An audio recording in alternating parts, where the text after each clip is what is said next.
जो हम लोगों की पीवाईक्यू सीरीज चल रही है उसमें हम लोग सर्वेइंग को अपना डिस्कस कर रहे हैं। आज का पहला क्वेश्चन है हमारे पास, the permissible limit of error in ordinary levelling E is. जो हमारी परमिसिबल लिमिट होता है एरर का लेवलिंग में, उसकी वैल्यू कितनी होती है ये आप लोग को बताना है। ठीक है, याद रखना ऑर्डिनरी लेवलिंग के लिए उसने पूछा हुआ है, ये इंपॉर्टेंट कीवर्ड है यहाँ पे।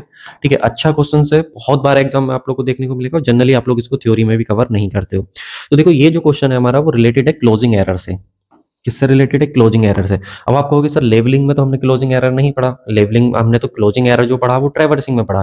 तो सुनो, इसलिए क्वेश्चन आप लोग का इंपॉर्टेंट हो जाता है। जब आप लोग ट्रैवर्सिंग करते हो, मान लो स्टेशन ए से कहाँ पे गए? बी पे। बी से कहाँ पे गए आप लोग? सी पे। सी से कहाँ पे गए आप लोग? डी पे। और फिर डी से आप लोग को ए पे जाना था। ये ए है, ये बी है, ये सी है, ये डी है। तो ए से बी पे गए, बी से सी पे, और सी से डी पे, और डी से आपको ए पे जाना था, लेकिन आप एग्जैक्ट ए पे नहीं पहुंच पाए। तो यहाँ पे जो एरर देखने को मिलती है हम लोग इसको बोलते हैं हम लोग क्लोजिंग एरर। लेकिन ये तो सर ट्रैवर्सिंग की है, ये तो हमने पढ़ी हुई है। ठीक है, अच्छा ये भी ध्यान रखना, जो एरर होती है आप लोग की ये इंस्ट्रूमेंट में कमी होने की वजह से होती है। जो एरर होती है वो इंस्ट्रूमेंट में, जब हमारे इंस्ट्रूमेंट में कमी होती है तभी हमको एरर देखने को मिलती है। लेकिन जब मिस्टेक की बात होगी तो ध्यान रखना, मिस्टेक जो होती है हमारी वो पुअर जजमेंट की वजह से होती है। जो आप लोगों को नॉलेज नहीं है और आप लोगों को रीडिंग लेने के लिए भेज दिया, तो जो सर्वेयर में लैक ऑफ नॉलेज की वजह से होती है या आप लोगों की पुअर जजमेंट की वजह से होती है, वो मिस्टेक होती है। और इंस्ट्रूमेंट में कमी होने की वजह से जो हमें एरर देखने को मिलती है वो हमारे जो इंस्ट्रूमेंट में जब कमी होती है तो उस समय जो प्रॉब्लम आती है उसको हम लोग एरर बोलते हैं। ठीक है, तो ये हमें एरर देखने को मिला जो कि हमारे पास एक क्लोजिंग एरर था। लेकिन सर ये तो ट्रैवर्सिंग का है, लेवलिंग में क्या होता है? तो लेवलिंग का केस सुनो जरा।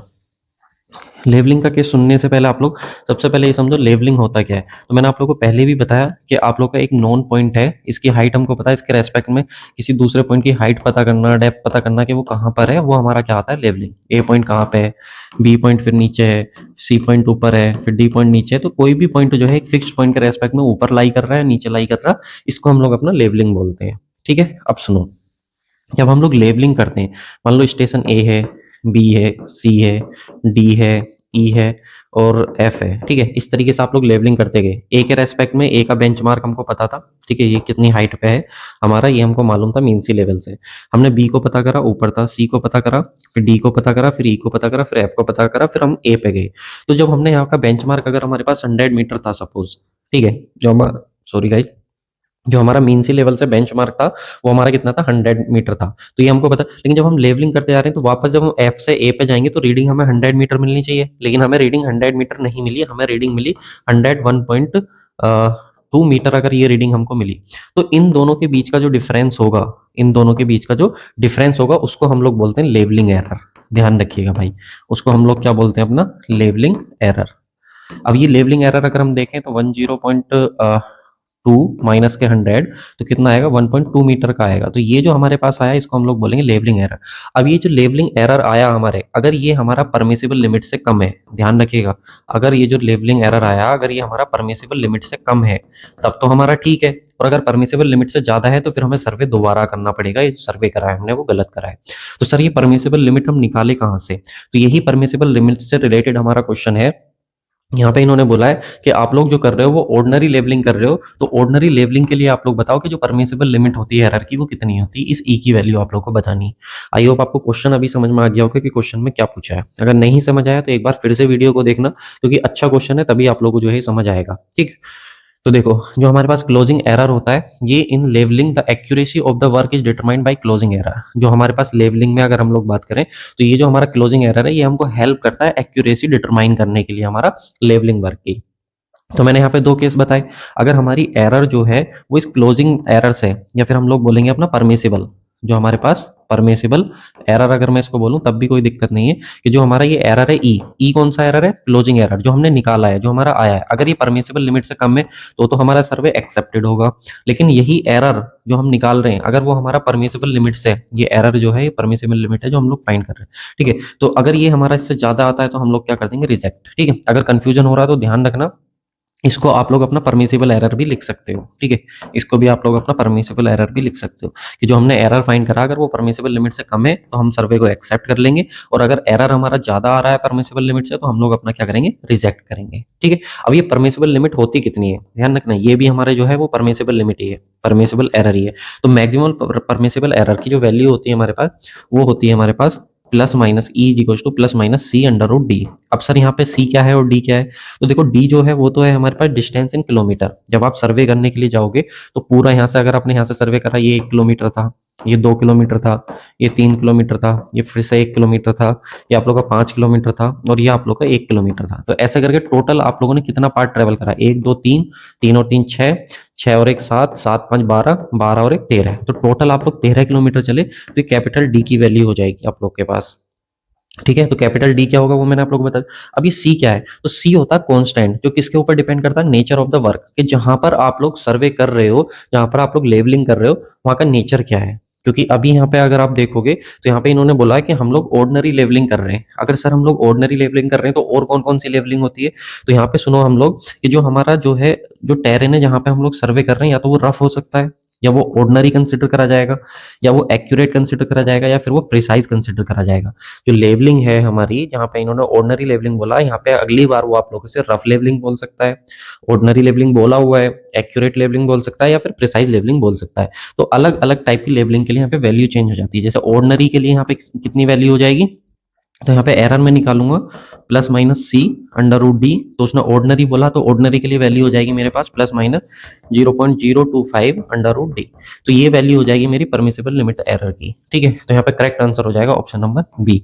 एक्चुअली में ये e is equal to plus minus 0.025 under root d ये होगा। ठीक है, यहाँ पे इक्वल का साइन होगा इनके बीच में सबके, ध्यान रखिएगा। तो करेक्ट आंसर क्या हो जाएगा? Option number B.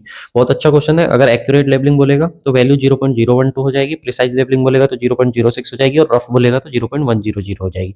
तो क्या आप लोगों से बोला उसको अच्छे से पढ़ लेना, और ध्यान रखना कि जो हम एरर, ये वो एरर है जो हम लोगों ने फाइंड करी थी, और ये वो एरर है जो हमारी परमिसिबल लिमिट होती है। ठीक है, तो जो हमने फाइंड करी है अगर परमिसिबल से कम है तो हम एक्सेप्ट कर लेंगे, हमारा सर्वे सही है, जो आप लोगों ने करा है वो सही है। ठीक है, लेकिन अगर ये जो हमने एरर फाइंड करी यहाँ पे, इन दोनों के बीच जो ये एरर आया, अगर ये ज्यादा हो जाता परमिसिबल तो हम इसको अपना रिजेक्ट कर देते।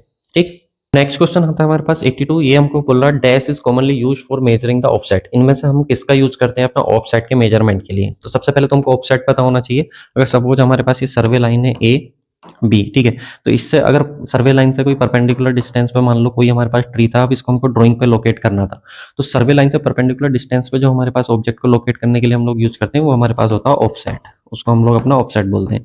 अब ये ऑफसेट आप लोग का परपेंडिकुलर भी हो सकता है और ओब्लिक भी हो सकता है, ध्यान रखिएगा। अगर 90 डिग्री पे है प्रॉपर तो उसको परपेंडिकुलर ऑफसेट बोल देंगे, और 90 से कम या ज्यादा पर है, कुछ इस तरीके से इंक्लाइंड है, तो ये हमारे पास अगर यहाँ पे कहीं पे ट्री होता तो ये हमारे पास हो जाता है ओब्लिक ऑफसेट। ठीक है, तो पहले ऑफसेट आप लोगों को क्लियर होना जरूरी है। अब इसके बाद हमें जो है इन्होंने बोला है कि हम लोगों को जो है कॉमनली हम किसका यूज करते हैं, मतलब जनरली कौन से टेप का यूज करते हैं अगर हमको ऑफसेट का जो है वो मेजरमेंट करना हो। तो ये ऑफसेट अगर देखो तो एक तरीके की लीनियर डिस्टेंस ही तो है, और लीनियर मेजरमेंट के लिए जनरली हम लोग किसका यूज करते हैं अपना, या तो चेन का यूज करेंगे सर, या फिर किसका यूज करेंगे, टेप का यूज करेंगे। तो इन्होंने पूछा आप टेप बताओ कि कौन सा टेप यूज करते हो। तो याद रखेंगे सबसे पहले जो क्लॉथ टेप होता है उसी को हम लोग लेनिन टेप भी बोलते हैं। एक हमारे पास मेटालिक टेप होता है, एक हमारे पास स्टील टेप होता है। मेटालिक और स्टील टेप में ध्यान रखना बेसिक सा डिफरेंस होता है। जो स्टील टेप होता है जब हमें हाई प्रिसीजन चाहिए होता है तब यूज करते हैं, क्योंकि सर मेटालिक है, स्टील भी तो एक तरीके का मेटल है, तो हम मेटालिक को स्टील भी बोल सकते हैं, बट थोड़ा सा लिटिल बिट डिफरेंस है कि जो स्टील टेप होता है आप लोग का, वो आप लोग का यूज करा जाता है हाई प्रिसीजन के लिए, और ये जनरली यूज करा जाता है जो मेटालिक टेप होता है। तो कॉमनली या जनरली बात करें हम लोग ऑफसेट मेजरमेंट के लिए हम मेटालिक टेप को ही यूज करते हैं। एक हमारे पास इनवर्ट टेप होता है जो सबसे ज्यादा एक्यूरेट होता है, और बेस लाइन मेजरमेंट के लिए जो है हमारा ये यूज करा जाता है। कुछ इस तरीके का आप लोग के ये होते हैं। ये आप लोग का क्लॉथ या लेनिन टेप है, ये आप लोग का स्टील टेप है, और ये आप लोग का इनवर्ट टेप है। एक बार देख लेते हैं कौन कौन से टेप हमारे पास होते हैं जो यूज करे जाते हैं। तो टाइप्स ऑफ सर्वेइंग में अगर हम लोग बात करें टेप्स की, तो एक स्टील टेप होता है। स्टील टेप की बात करें, कॉमन होता है, ड्यूरेबल होता है और सुपीरियर होता है एज कम्पेयर टू क्लॉथ और मेटालिक टेप। ठीक है, ध्यान रखिएगा, जैसे कि मैंने आप लोगों को बताया जो स्टील टेप होता है वो ज्यादा ड्यूरेबल होता है। लेकिन यहाँ पर अगर हम लोग बात करें मेटालिक टेप की, तो मेटालिक टेप सिमिलर होता है स्टील टेप के, जैसे कि मैंने आप लोगों को बताया, लेकिन good for general use where high precision is not paramount, यानी कि जहाँ पे हाई प्रिसीजन नहीं चाहिए होता है। जैसे कि मैंने आप लोगों को बताया जनरली हम इसका यूज करते हैं, लेकिन स्टील टेप का यूज कहाँ पे करते हैं जब हाई प्रिसीजन हमको चाहिए होता है। लेकिन दोनों है तो मेटल के ही बने हुए ना सर, चाहे स्टील हो या फिर आप लोग का जो है वो मेटालिक टेप हो। तो ये ज्यादा सुपीरियर होता है मेटालिक और क्लॉथ टेप से। For most linear measurement available in various length, ये हमारा 30 मीटर में भी अवेलेबल होता है और 50 मीटर में भी अवेलेबल होता है।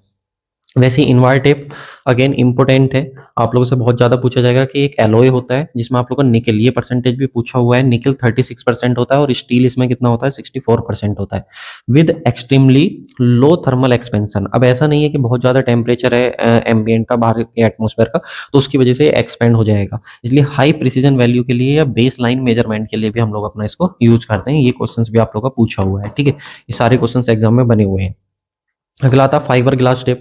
तो फाइबर का बना हुआ है तो ऑब्वियस सी बात है लाइट वेट होगा, फ्लेक्सिबल होगा, रेजिस्टेंस टू मॉइस्चर होगा, मॉइस्चर को रेजिस्टेंस करेगा आप लोग का, उस टाइप का ही आप लोग का होता है। क्लॉथ या लेनिन टेप, ध्यान रखना क्लॉथ टेप का ही दूसरा नाम होता है लेनिन टेप बोलते हैं इसको। तो ये वूवन लेनिन या फिर क्लॉथ टेप हमारे पास होता है, इजीली अफेक्टेड हो जाता है मॉइस्चर से। इसमें प्रॉब्लम ये है कि जो क्लॉथ टेप होता है हमारा, अगर ये मॉइस्चर के कॉन्टेक्ट में आए तो उसकी वजह से जनरली अफेक्ट होता है, स्ट्रेच हो जाता है या फिर श्रिंक हो जाता है, जिसकी वजह से लेस एक्यूरेट रिजल्ट हमको देखने को मिलता है। इसीलिए हम लोग इसको अपना रफ वर्क के लिए जो है वो प्रीफर करते हैं, ध्यान रखिएगा।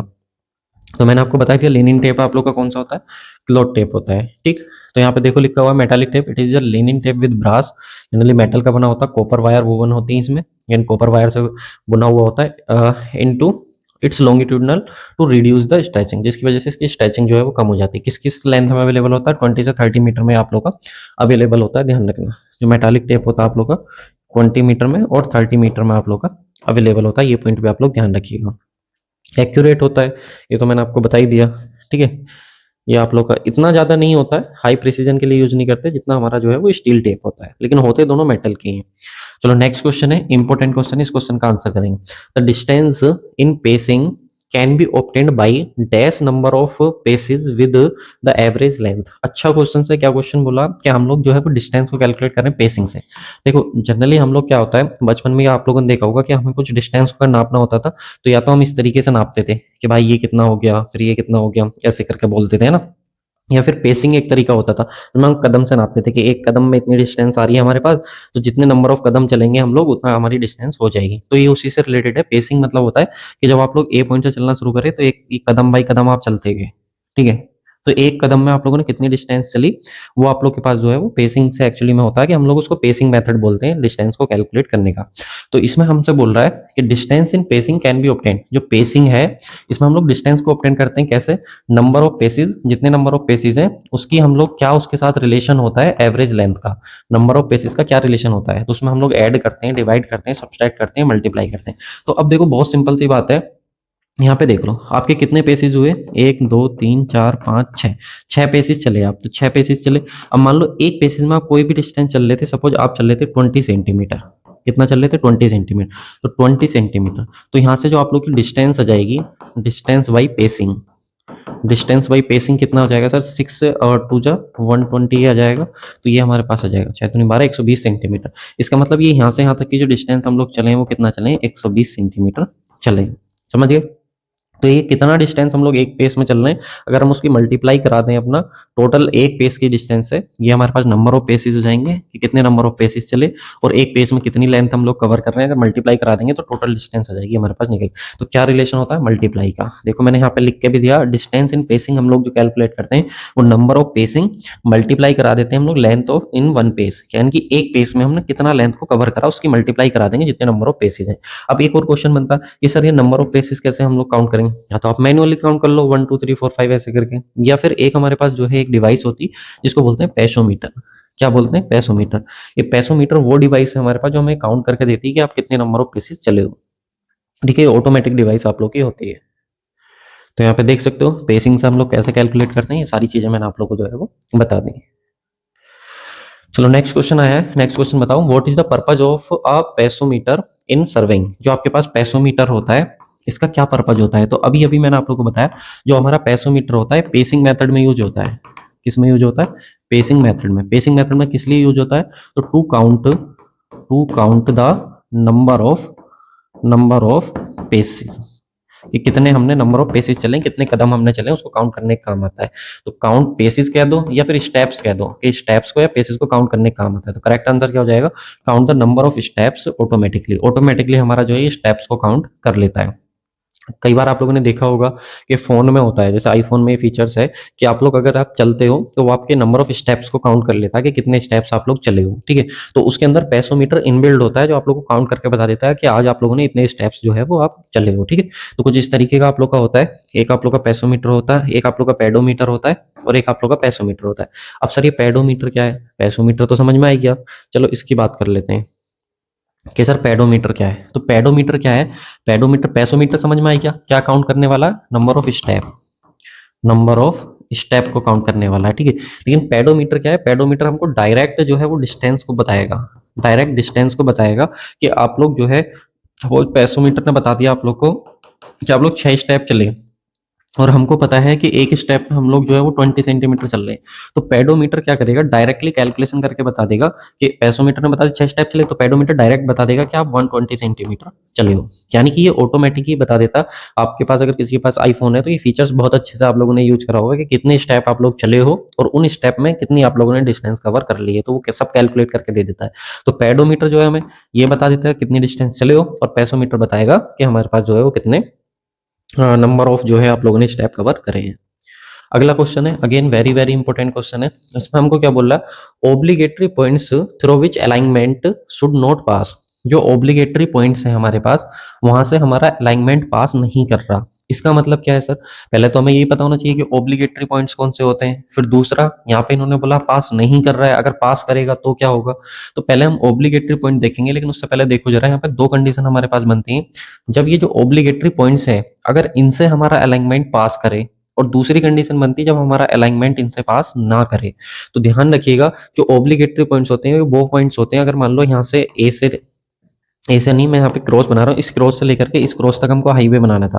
यहाँ पे हम कुछ पॉइंट कंसिडर करते चले गए, P Q R S T. अगर हमारा हाईवे इन्हीं पॉइंट से पास कर रहा है, जो हमने पॉइंट जो है ये बनाए थे, तो इसको बोलेंगे कि हमारा अलाइनमेंट जो है वो पास कर रहा है इन पॉइंट से। इन्हीं पॉइंट्स को हम लोग ऑब्लिगेटरी पॉइंट्स बोलते हैं, राइट। इसके साथ ही अगर हम लोग बात करें अपना, कुछ पॉइंट्स आप लोगों को ऐसे दिख रहे होंगे, ये जो हमने अलाइनमेंट करा है इससे अलग पॉइंट्स दिख रहे होंगे आपको, ये कुछ पॉइंट्स दिख रहे होंगे। तो यहाँ से अगर आप देखोगे तो इन पॉइंट से हमारा हाईवे पास नहीं कर रहा, तो अलाइनमेंट शुड नॉट पास। तो दो कंडीशन हो सकती हैं कि हाईवे का अलाइनमेंट उन पॉइंट से पास करे और उन पॉइंट से पास ना करे। तो इन्होंने बोला कि अगर हमारा अलाइनमेंट जो है हाईवे का, ठीक है, हाईवे का हमने एग्जाम्पल लिया, वो पास नहीं कर रहा है जो हमने पॉइंट कंसिडर करे थे, तो वो कब कब हो सकता है? मान लो कोई रिलीजियस प्लेस आई गया, सिंपल सी बात है कि भाई अगर यहाँ पे आप लोगों ने मार्क्स कंसिडर करे थे, यहाँ से यहाँ तक आप लोगों को जाना था और यहाँ पे आपने बहुत सारे जो है पॉइंट्स दिए थे, लेकिन सपोज यहाँ पे कोई टेम्पल आ गया बीच में, तो यहाँ से आप रोड नहीं निकाल सकते, ऑब्वियस सी बात है, यहाँ से आपको घुमाना पड़ेगा। तो कौन कौन से केस हो सकते हैं जब हमारा जो है ऑब्लिगेटरी पॉइंट से पास नहीं करता है? तो जब कोई आप लोग का रिलीजियस प्लेस आ जाए, या हमको बहुत वेरी कॉस्टली स्ट्रक्चर आ जाए, मान लो बीच में भाई कोई ताजमहल आई गया या कुछ ऐसी चीज आ गई, तो वहां से नहीं कर सकते। तो ऐसी जगह से हमारा पास नहीं करता है, तो ऑप्शन नंबर ए जो है हमारा वो करेक्ट आंसर हो जाएगा। इन इन जगह से हमारे पास हाईवे के जो ऑब्लिगेटरी पॉइंट है वो पास नहीं करते। तो कहाँ कहाँ से करते हैं सर? दो कंडीशन आती है ना, कहाँ कहाँ से करते हैं? तो देखो, ऑब्लिगेटरी पॉइंट सुन लो पहले, सबसे पहले तो ये हाईवे अलाइनमेंट में यूज होते हैं, जो मैंने आप लोगों को बता दिया। इसके साथ ही these can be points through which alignment to pass और शुड नॉट पास, यानी कि दो कंडीशन हो सकती है कि यहाँ से अलाइनमेंट पास करे या ना करे। तो पहला हमारे पास है obligatory points through which alignment to pass, कहाँ कहाँ से पास कर सकता है? कोई माउंटेन होगी वहां से भी करा देंगे, कोई पास है वहां से भी करा देंगे, कोई इंटरमीडिएट टाउन है वहां से भी करा देंगे, ठीक है। To be the connected suitable location for the bridge, bridge वगैरह अगर बनाना है, रोड वगैरह बनाना है, तो इन जगह से हम लोग पास करा सकते हैं। लेकिन कहाँ से नहीं करा सकते? तो सपोज कोई कॉस्टली स्ट्रक्चर आ जाए, कोई रिलीजियस अगर कोई मैटर है तो वहां से नहीं करा सकते, कोई हिस्टोरिकल है, मैंने बताया ताजमहल वगैरह आ गया, तो वहां से हम लोग नहीं पास करा सकते। तो ये ऑब्लिगेटरी पॉइंट वो होते हैं कि जहां से हम लोगों ने डिसाइड करा था कि यहाँ से पास करेंगे अपना हाईवे। अब जहां से पास नहीं कर रहा, वहां पे कुछ ना कुछ इशू रहा होगा, जहां से पास कर गया ठीक है। तो दो ही कंडीशन यहाँ पे हमारी बनती है ऑब्लिगेटरी पॉइंट्स की। चलिए नेक्स्ट क्वेश्चन आता है हमारे पास, which type of tape is easily affected by the dampness and is used for measuring offset. आपको बताना इनमें से कौन सा टेप है जो बहुत इजीली अफेक्ट हो जाएगा आप लोग का, किससे? डैम्पनेस से। कई बार डैम्पनेस की जगह आप लोग को मॉइस्चर वर्ड भी देखने को मिलेगा, ठीक है, या तो मॉइस्चर से अफेक्ट हो जाएगा या डैम्पनेस से, और हम उसको यूज करते हैं ऑफसेट मेजरमेंट के लिए, ये आप लोग को बताना। तो मैंने बताया था ऑफसेट मेजरमेंट के लिए हम लोग मेटालिक टेप को भी यूज करते हैं, लेकिन मेटालिक टेप डैम्पनेस से अफेक्ट नहीं होता। ठीक है। डैम्पनेस से सबसे जल्दी अफेक्ट होता है, मॉइस्चर से सबसे जल्दी अफेक्ट होता है क्लॉथ या लेनिन टेप, और हम इसको भी यूज करते हैं अपना किसके लिए, ऑफसेट मेजरमेंट के लिए, ध्यान रखिएगा। और ये कहाँ पे यूज करा जाता है, जब हमको बहुत ज्यादा हाई प्रिसीजन ना चाहिए हो, अगर हमको हाई प्रिसीजन नहीं चाहिए होता है तो वहां पर हम लोग अपना इसको यूज करते हैं। अच्छा क्वेश्चन है। चलिए यहाँ पे देखो, क्लॉथ एंड लेनिन टेप से रिलेटेड ये कितना होता है हमारे पास, तो 12 से 15 वाइड होता है।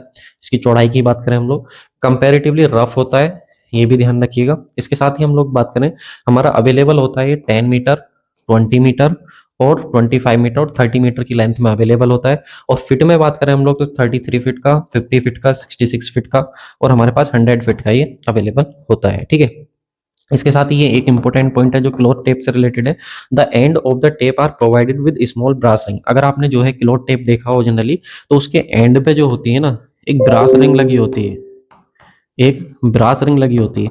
तो ध्यान रखना, ये जो ब्रास रिंग है हमारे पास, ये जो ब्रास रिंग है हमारे पास, इस ब्रास रिंग की भी लंबाई को काउंट करा जाता है टोटल टेप की लेंथ में। ये क्वेश्चन पूछा हुआ है कि जो हमारा क्लोथ टेप होता है उसके एंड पे, अगर एक क्लोथ टेप है तो आपने देखा होगा उसके एंड पे एक इस तरीके की रिंग बनी हुई होती है, ठीक है। तो जब हम टेप की लंबाई देखते हैं ना, तो इसको भी काउंट करते हैं, इस रिंग को भी हम लोग काउंट करके चलते हैं।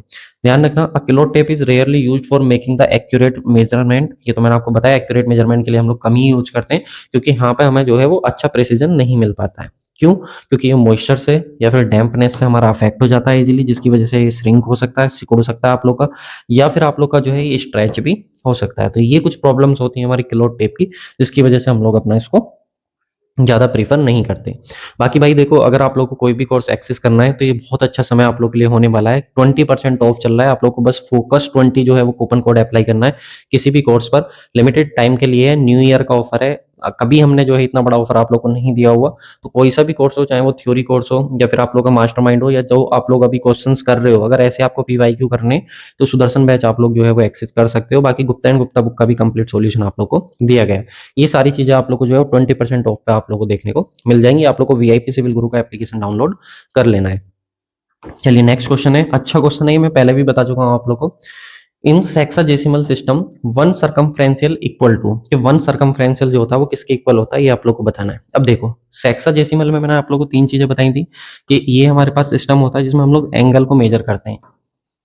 किसको मेजर करते हैं? एंगल को। क्योंकि मैंने आप लोग कुछ सिस्टम बताए थे, जैसे एसआई सिस्टम होता है, सीजीएस सिस्टम होता है, एमकेएस सिस्टम होता है, कि यूनिट के सिस्टम होते हैं, ठीक है।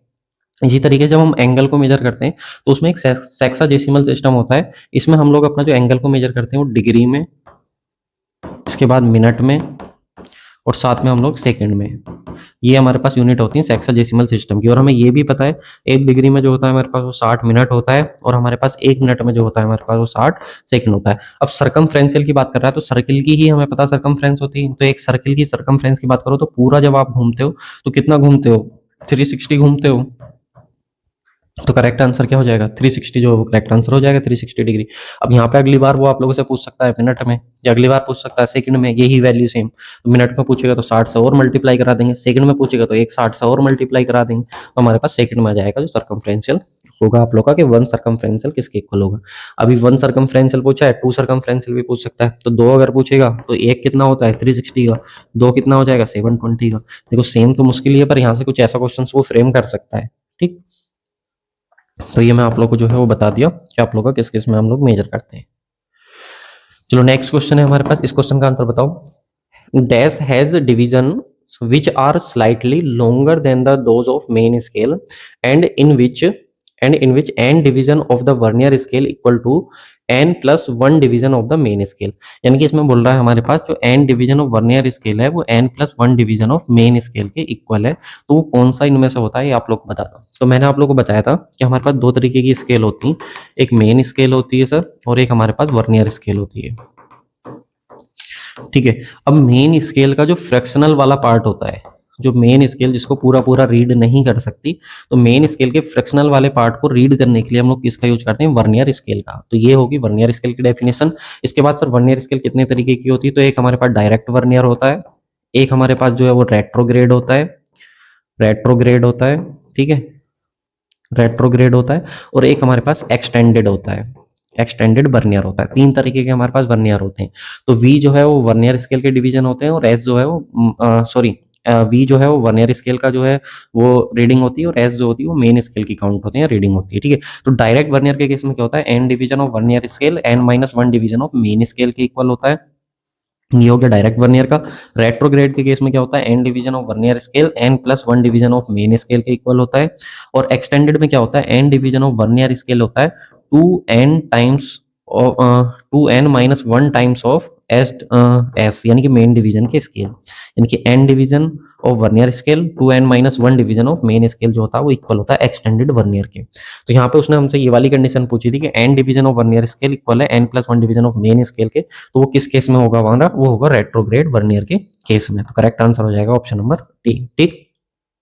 डबल वर्नियर भी होता है जिसको हम लोग अपना थियोडोलाइट में यूज करते हैं। बाकी ये मैंने आपको बता दिया, डायरेक्ट वर्नियर, रेट्रोग्रेड वर्नियर और आप लोग का एक्सटेंडेड वर्नियर, ठीक है। डबल वर्नियर होता है जिसको हम लोग कहाँ पे यूज करते हैं, अपना थियोडोलाइट में, ये पॉइंट भी आप लोग ध्यान रखिएगा। चलिए नेक्स्ट क्वेश्चन आता है, इस क्वेश्चन का आंसर करो। ये भी अच्छा क्वेश्चन है, इसका आंसर आप खुद से करेंगे।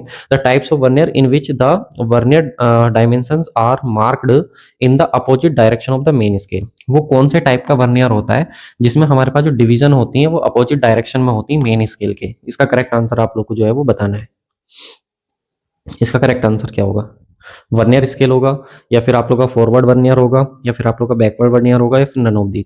तो इसका करेक्ट आंसर हो जाएगा आप लोग का नन ऑफ दीज, ठीक है। ध्यान रखिएगा, जिसमें आप लोग का जो है वो अपोजिट डायरेक्शन में होता है वो आप लोग के पास जो है वो आप लोग के पास होता है, ये देखो, जिसमें हम अपोजिट डायरेक्शन में हमारे पास होता है मेन स्केल और वर्नियर स्केल, वो हमारे पास रेट्रोग्रेड होता है, ध्यान रखिएगा, ठीक है। तो इसमें रेट्रोग्रेड हमें दिया ही नहीं, वर्नियर स्केल तो होती है बट कौन सी होती है, रेट्रोग्रेड होती है, रेट्रोग्रेड वर्नियर, ये ध्यान रखिएगा। किस केस में, जब हमारे पास जो है वो वर्नियर ऑफ डिवीजन जो है मेन स्केल के और उसके जो है वो अपोजिट डायरेक्शन हो, इसीलिए आप लोग देखो n division of vernier scale N plus one division of main scale आता है, राइट।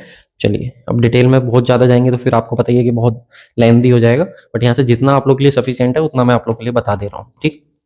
चलिए नेक्स्ट क्वेश्चन है, in retrograde vernier N division of the retrograde vernier is equal to. तो रेट्रोग्रेड वर्नियर में हमारी अपोजिट डायरेक्शन में reading increase होती है, तो N division of vernier scale N plus one division of main scale के equal होता है। तो करेक्ट आंसर किस क्या हो जाएगा इसका, n plus one division of main scale, ठीक है। वहीं पे अगर हमसे पूछता एक्सटेंडेड वर्नियर है तो N division of vernier scale two n minus one division of main scale, ठीक है। वहीं आप लोगों से डायरेक्ट वर्नियर पूछता तो N division of vernier scale N minus one division of main scale. ये ऐसे ही फॉर्मूले आप लोग को याद रखने, और लीस्ट काउंट भी याद रखना है। लीस्ट काउंट होता है आप लोग का S upon N, main scale की reading upon number of division, ये भी इंपॉर्टेंट है। लीस्ट काउंट आप लोग का होता है। लिस्ट काउंट क्या होता है, तो मेन स्केल वन डिवीजन से कितना रीड कर पा रही है आप लोग की मिनिमम वैल्यू, वो आप लोग का लिस्ट काउंट हो जाएगा मेन स्केल का। वर्नियर स्केल का वन डिवीजन आप लोग का जो है कितना रीडिंग को काउंट कर पा रहा है, जैसे मैं आप लोग को बता दूं थोड़ा सा आसान हो जाएगा। ये हमारे पास है, ये हमारे पास मेन स्केल है 0 1 2 3 4 5, तो ये कितना रीड कर पा रही है आप लोग की मेन स्केल, ठीक है। मेन स्केल है तो एक डिवीजन से कितना रीड कर पा रही है वो मेन स्केल का आप लोग का जो है वो लिस्ट काउंट हो जाएगा, ठीक है। ऐसी मान लो ये वर्नियर स्केल की रीडिंग है आप लोग की, ठीक है, ये वर्नियर स्केल की रीडिंग, तो वर्नियर स्केल जो है आप लोग का वो कितना रीड कर पा रही है एक काउंट में, तो वो आप लोग का जो है वर्नियर स्केल का लिस्ट काउंट हो जाता है। लेकिन जब हम दोनों का निकालते हैं, मेन स्केल और वर्नियर स्केल का जब हम कंबाइन निकालते हैं लिस्ट काउंट, तो वो हो जाता है हमारा मेन स्केल की रीडिंग माइनस के वर्नियर स्केल की, यानी कि वर्नियर स्केल मेन स्केल के वन डिवीजन में कितनी वैल्यू रीड करी उसने वो ऐसा जाएगी, और वर्नियर स्केल के वन डिवीजन में कितनी वैल्यू रीड करी वो हमारे पास वी आ जाएगी। इस तरीके से हम निकालते हैं। जब हम इसको सोल्व करते हैं तो यहीं से फॉर्मूला आता है हमारे पास एस अपॉन एन का निकल करके, चाहो तो सोल्व भी कर सकते हो। N division of vernier scale N minus one division of main scale होता है, यहाँ से वी की वैल्यू निकाल लो N minus one division of N into S, तो वी की वैल्यू यहाँ पे रख दो आप अगर सोल्व करना चाह रहे हो। तो लिस्ट काउंट कितना हो जाएगा, एस माइनस के वी की वैल्यू कितनी आई, N minus one upon N into S, ठीक है। इन दोनों में से एस बाहर ले लो आप, तो यहाँ से कितना हो जाएगा n minus n plus one upon n, ठीक है। एन से एन कट हो गया तो कितना आएगा एस अपॉन एन। ये हमारा कंबाइन लिस्ट काउंट होगा, और कंबाइन कौन सा होगा, ये वाला मेन स्केल और वर्नियर स्केल का जो कंबाइन लिस्ट काउंट होगा वो दोनों का डिफरेंस होता है, ठीक। चलिए ये ध्यान रखिए। नेक्स्ट क्वेश्चन हमारे पास है n division of the vernier scale are equal to the length two n minus division of main scale. बोल रहा है n division of vernier scale two n minus one division of main scale के, तो किसका होगा जल्दी से बता दो, एक्सटेंडेड का।